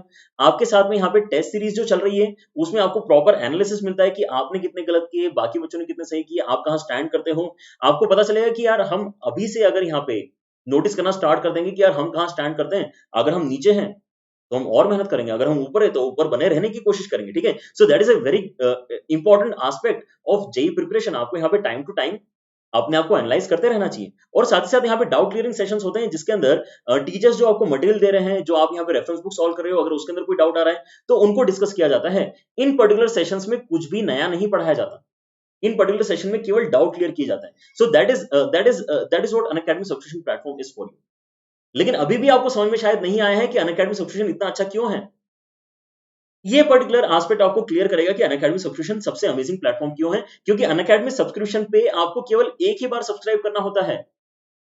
उसके बाद में यहाँ पे चलने वाले जितने भी कोर्सेस हैं, चाहे वो अनअकैडमी जेई टीम के कोर्सेस हैं, चाहे वो इंडिया के दूसरे टॉप एजुकेटर्स के कोर्सेस हैं, चाहे वो किसी ऑथर के कोर्सेस हैं, आप सारे ही कोर्सेस बिना रिस्ट्रिक्शन के अटेंड कर सकते हो। आप सारे ही लेक्चर के नोट्स डाउनलोड कर सकते हो। आप सारे ही लेक्चर में जो प्रैक्टिस प्रॉब्लम्स दिए जाते हैं आपके, उनको प्रैक्टिस कर सकते हो, कोई रिस्ट्रिक्शन नहीं है। इसका क्या मतलब है कि आप यहाँ पे जब सब्सक्रिप्शन प्लेटफॉर्म ज्वाइन करोगे, उसके बाद में आप यहाँ पे मल्टीपल एजुकेटर्स से पढ़ सकते हो, आप मल्टीपल सब्जेक्ट्स पढ़ सकते हो, आप यहाँ पे प्रैक्टिस सेशंस अटेंड कर सकते हो, कोई रुकावट नहीं है। That is why this is amazing. यहाँ पर आपको अलग अलग कोर्सेज के लिए पे करना ही नहीं है, आपको एक बार पे करना है बस, ठीक है। एंड वो अमाउंट भी बहुत ज्यादा अफोर्डेबल है। तो आपको लाइव क्लासेस अगर लेनी है तो आप यहाँ पे अनअकैडमी का लर्निंग ऐप इंस्टॉल कर सकते हैं। हालांकि यहाँ पे डेस्कटॉप के ऊपर भी क्लासेस बच्चे अटेंड करते हैं, ठीक है, लेकिन ये सबसे इजी तरीका है यहाँ पर क्लासेस स्टार्ट करने का, ठीक है। आप यहाँ पे ऐप में जाके प्लस सेक्शन में IIT JEE which is your goal, जैसे यहाँ पर आप देख सकते हो और भी बहुत सारी चीजें पढ़ाई जाती हैं, ठीक है, लेकिन हमारा टारगेट क्या है, हमारा गोल क्या है, आईआईटी जेईई। तो हम आईआईटी जेईई वाले सेक्शन को सब्सक्राइब कर लेंगे। अब उस पर्टिकुलर कैटेगरी में उस पर्टिकुलर गोल को अचीव करने के लिए जितने भी एजुकेटर्स हैं, सब आपके लिए वहां पे ओपन है, आप किसी की भी हेल्प ले सकते हो।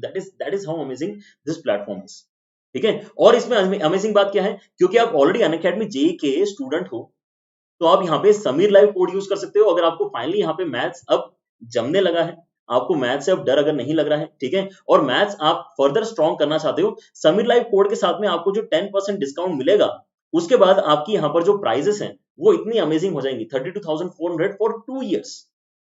ये वन टाइम आपका कॉस्ट है जो पर मंथ कन्वर्ट होता है 1350, ठीक है। So if you want to increase your potential, है ना, आप यहाँ पे अपने पोटेंशियल को और बढ़ाना चाहते हैं और भी यहाँ पे हमारे टीम के साथ में डिस्कशंस करना चाहते हैं, then you know where we are available on this platform for further discussions. Alright, लेकिन कल का सेशन यहाँ पर हमारे बच्चों को बहुत ही इंटरेस्टिंग होने वाला है, क्योंकि फाइनली हम यहाँ पे अलाइड एंगल्स के बारे में पढ़ने वाले हैं, ठीक है। तो कल का सेशन तो किसी को भी मिस नहीं करना चाहिए ऑन अनअकैडमी जेईई चैनल, ठीक है। बच्चों, अगर आपको यहाँ पे सारी बातें समझ में आती हैं तो आपको लाइक करके शेयर जरूर करना चाहिए इसके साथ में, because this is what gives us energy.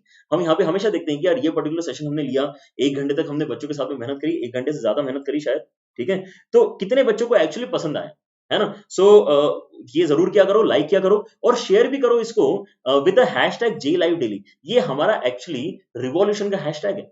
Unacademy JEE किसके लिए स्टैंड करता है, आगे सारे बच्चों को पता है। Unacademy stands for quality and free education, ठीक है।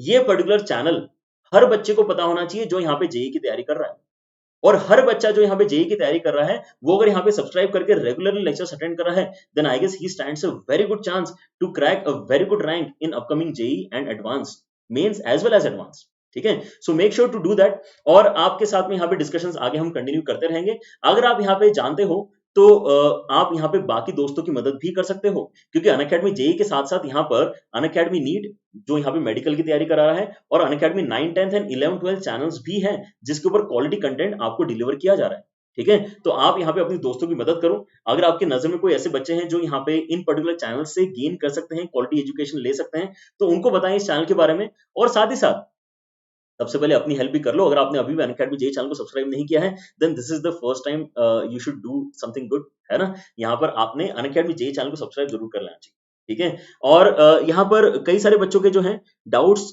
आते रहते हैं। बच्चों, हम इसका जो डिस्कशन है मेरे ख्याल से अगर इंस्टा या कहीं और करेंगे तो शायद ज्यादा बेटर हो जाएगा, क्योंकि हम रेगुलरली इंस्टा पे आते रहते हैं। आप वहां पे हमें फॉलो करके वहां पर हमारे साथ में रेगुलर डिस्कशंस कर सकते हैं, ठीक है। सो क्योंकि यहाँ पे बच्चे जो है रेगुलरली कुछ ना कुछ डाउट्स पूछ रहे हैं, जैसे कि बेस्ट बुक्स कौन कौन सी होनी चाहिए, है ना। सो इन सब के आंसर्स एक्चुअली वहां दे देते हैं, क्योंकि हमारा जो यहाँ पर समय है, यहाँ पर जो हम समय स्पेंड कर रहे हैं, ये बहुत इंपॉर्टेंट है। इसके अंदर अगर हम जनरल क्वेरीज नहीं आंसर करके जो थ्योरेटिकल डिस्कशन है उनको अगर कंप्लीट करेंगे, तो ज्यादा से ज्यादा यहाँ पर आउटपुट निकाल पाएंगे, ठीक है। ऑलराइट, चलो आज के सेशन में इतना ही। Take care, bye bye.